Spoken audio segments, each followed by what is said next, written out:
Then we go to Halloween Havoc.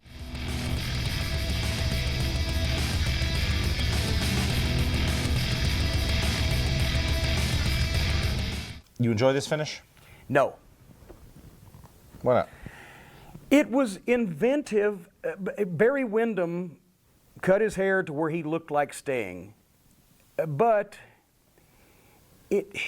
people didn't fucking get it. It just did. People didn't understand it. It was too cute. They understood it on television because the people, it was explained by the announcers and the camera work and etc. But the people in the building were like, what the fuck? What?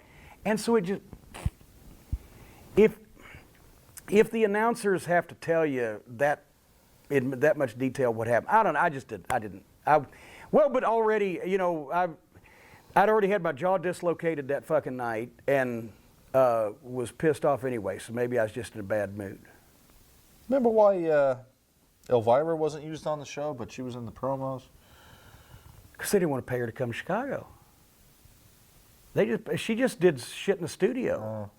They would have had to pay her to come, if she would even indeed to lower herself to come to Chicago and participate in that.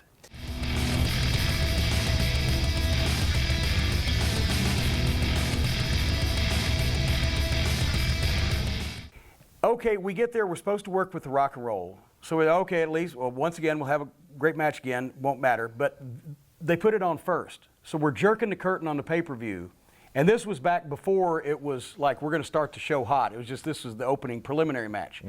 And that's when Robert hurt his knee. So it was Tommy Rich and Ricky Morton as a makeshift team.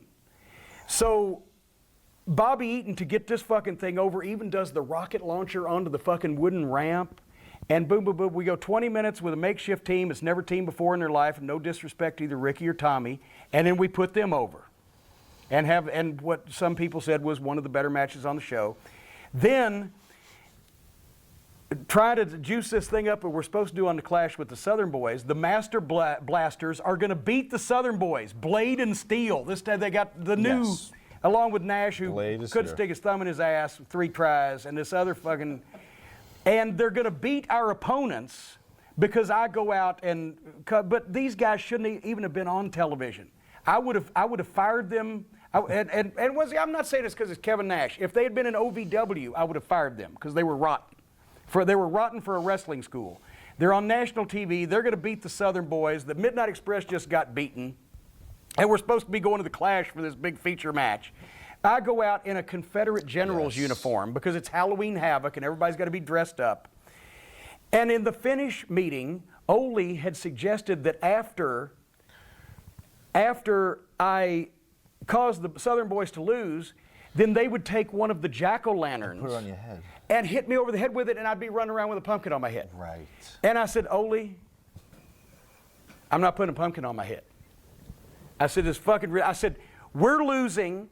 Then our opponents are losing, and the smidgen of heat that I might get for causing the babyface to lose, then they're going to fucking wear it off with the, and they're not going to put a pumpkin on my head.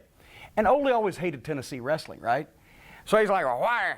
That's something Nick Goulas would have done. I said, well, the difference is Nick Goulas drew money, and he didn't like that. Oh boy, did you say it? Yes, I said that. So I said, they can beat me up, but they ain't putting a pumpkin on my head.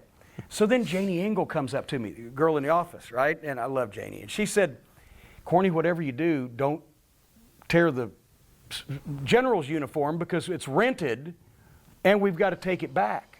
But that wasn't yours? No. We assume everyone in the South has one. No, they rented it and the pants were fucking like a size 2 and the fucking jacket was too big and his fucking hat.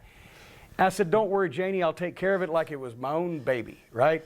First thing I went to Tracy and Steve, I said, okay, rip the fucking jacket up the back off of me. And God, that thing was trashed, destroyed, whatever the fuck. Come back, oops, right? So they did that, and then in the midnight match, they had installed that ramp for the guys to come out because Vince used something like that. Yes. So they have to do everything Vince did. Right. So because of the ramp, when we go to do the spot where Ricky and Bobby are doing the crisscross, and then Ricky dives out and chases me, and I roll in, and Bobby's coming off, and I stand up, and he hits me with a tackle, and I take a big bump. Well, I can't go the right way I'm supposed to go because the ramp, so I'm going the other way. Well, I'm going the other way. The floor cameraman gets in my fucking way. I have to go around him, so when I roll in, I'm late standing up, and I always tell Bobby, bring it, come full force, because we're going to hit shoulder to shoulder, and I'll just fly, right? It helped me. The harder he would hit me in the shoulder, the bigger bump I would take. I got delayed a second. As I'm standing up, he's coming, point of his shoulder in my chin, bam! Dislocates my fucking jaw, busts me open here, that little scar under there. So now they said no blood on pay-per-views, and now I'm bleeding down my fucking tie, and Stan's like, Corny, you got juice. I said, good, maybe they'll kick this fucking thing off the air.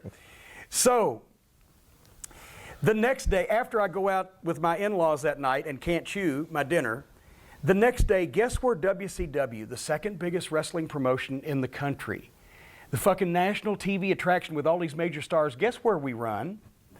Farmland, Indiana, where we put the Southern Boys over. Big house? Oh, sure, $11,000. That was almost 1,000 people. Then the next day we fly back to Charlotte. This is the beginning of the end, and then we'll finish out the year.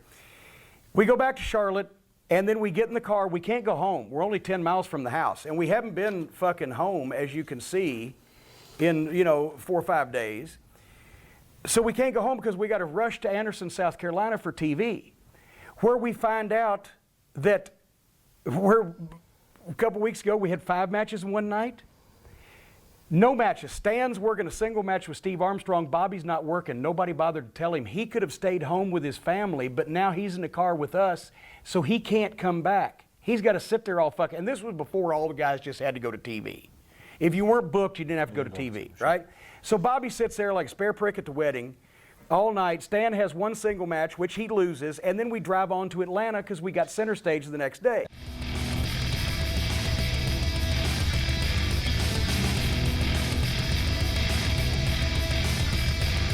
We got that.